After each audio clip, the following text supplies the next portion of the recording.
నాయకులు ఎవరెవరైతే ఉన్నారో వారందరి లిస్టు కూడా మీకు అందజేస్తాం. వారందరిని ఇన్ఛార్జీలుగా నియమిస్తా ఉన్నాం. వారు 26 తారీఖు నాడు ప్రతి జిల్లాలో కూడా జిల్లా ముఖ్య నాయకులు కార్యకర్తలతో అన్ని జిల్లాల్లో కూడా సమావేశాలు నిర్వహించడం జరుగుతుంది.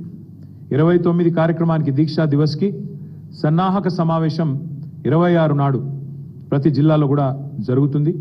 దాని తదనంతరం 27, 28 కార్యక్రమాలు కూడా చేసుకొని 29 నాడు దీక్షా దివస్ని ఘనంగా నిర్వహించబోతా ఉన్నాం. ఎక్కడైతే కేసీఆర్ గారు అల్టిమేట్గా తన దీక్షను ఫలవంతం చేసి ఆనాడు తెలంగాణ ప్రజల దశాబ్దాల కోరిక అయిన తెలంగాణ రాష్ట్రాన్ని సాధించడంతో డిసెంబర్ 9 నాడు ముగించారు.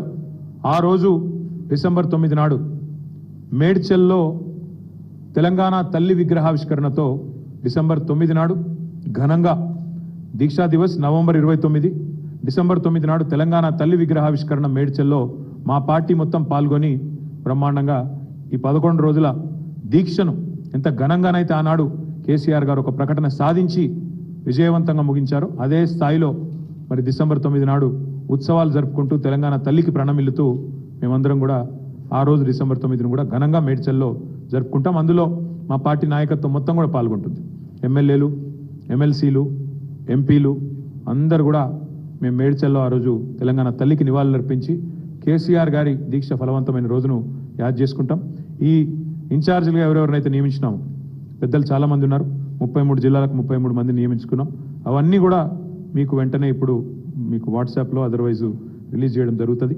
అదే మాదిరిగా కేసీఆర్ గారి దీక్షలో నిమ్స్ హాస్పిటల్ పాత్ర కూడా శ్లాఘనీయమైనది, ఘనమైనది. నిమ్స్లో ఆ రోజు నిమ్స్ ఒక కథన రంగంగా మారిపోయిన పరిస్థితి, మొత్తం ఉద్యమానికే కేంద్ర బిందువుగా మారిన పరిస్థితి నిజాం హాస్పిటల్. కాబట్టి నిమ్స్ ఏదైతే ఉన్నదో అక్కడ పెద్ద ఎత్తున నవంబర్ 29 నాడు కార్యక్రమాలు కూడా చేస్తాం. అన్నదానం, అదేవిధంగా అక్కడ ఉండే రోగులు వారికి వచ్చే అటెండెంట్స్ కోసం కూడా ఏర్పాట్లు కూడా పార్టీ నుంచే చేస్తూ ఉన్నాం. ఈ దీక్షా దివస్ అదేవిధంగా డిసెంబర్ 9 నాడు తెలంగాణ తల్లి విగ్రహావిష్కరణ మేడ్చల్ 2 కార్యక్రమాలు కూడా విజయవంతం చేయాల్సిందిగా మా గులాబీ కుటుంబ సభ్యులందరికీ పేరు పేరున మా సీనియర్ నాయకత్వం మొత్తానికి పిలుపునిస్తూ 26 నాడు జిల్లాలలో సన్నాహక సమావేశాలు, హైదరాబాద్ సమావేశం ఇక్కడే తెలంగాణ భవన్లో జరుగుతుంది. మా అందరు కూడా నాయకులందరం కూడా పాల్గొంటాం. అదే మాదిరిగా ప్రతి జిల్లాలో కూడా జరుగుతుంది. 29 నాడు ఘనంగా దీక్షా దివస్ని నిర్వహిస్తాం. మీడియా కూడా దయచేసి ఆనాటి జ్ఞాపకాలు మీ దగ్గర కూడా చాలా ఉంటాయి. 15 ఏళ్ల కిందట, ఎందుకంటే మీరు చాలామంది బీట్ రిపోర్టర్స్ ఉండే ఆనాడు కవర్ చేసిన వాళ్ళు కూడా ఉన్నారు. మీరు కూడా తప్పకుండా ఆనాటి ఉద్యమ స్ఫూర్తి, ఉద్యమ జ్ఞాపకాలను మళ్ళొక్కసారి ప్రజల దృష్టికి తీసుకొచ్చే విధంగా సహకరించాలని చెప్పి కూడా కోరుతూ మీ అందరికి కూడా ధన్యవాదాలు, నమస్కారం.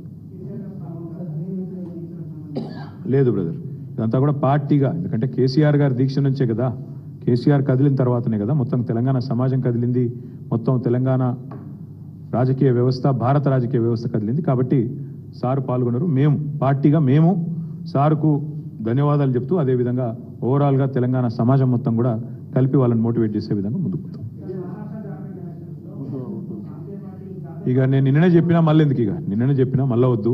మేము ఈరోజు ప్యూర్లీ మా నాయకుడు కేసీఆర్ గారు తెలంగాణ సమాజాన్ని ఐక్యం చేసిన ఒక సందర్భాన్ని గుర్తు చేసుకుంటూ ఉద్యమ స్ఫూర్తిని మళ్ళొక్కసారి తిరిగి ప్రజల్లో రగిలించే విధంగా ఈ దుర్మార్గ కాంగ్రెస్ ప్రభుత్వానికి, కేంద్రంలో ఉండే బీజేపీ ప్రభుత్వానికి వ్యతిరేకంగా తప్పకుండా తెలంగాణ సమాజం మళ్ళీ 2 జాతీయ పార్టీలకు బుద్ధి చెప్పే విధంగా ఒక సంకల్పాన్ని తీసుకోవాలన్న ఉద్దేశంతో ఈ కార్యక్రమాన్ని చేపడుతున్నాం. ఈరోజు ఇంతవరకే పరిమితం అవుదాం, ఎందుకంటే ఇక మళ్ళీ మీరు ఏం మాట్లాడినా మళ్ళీ మీరు వేరే తీసుకోబోతారు, మీకు తెలుసు, నాకు తెలుసు.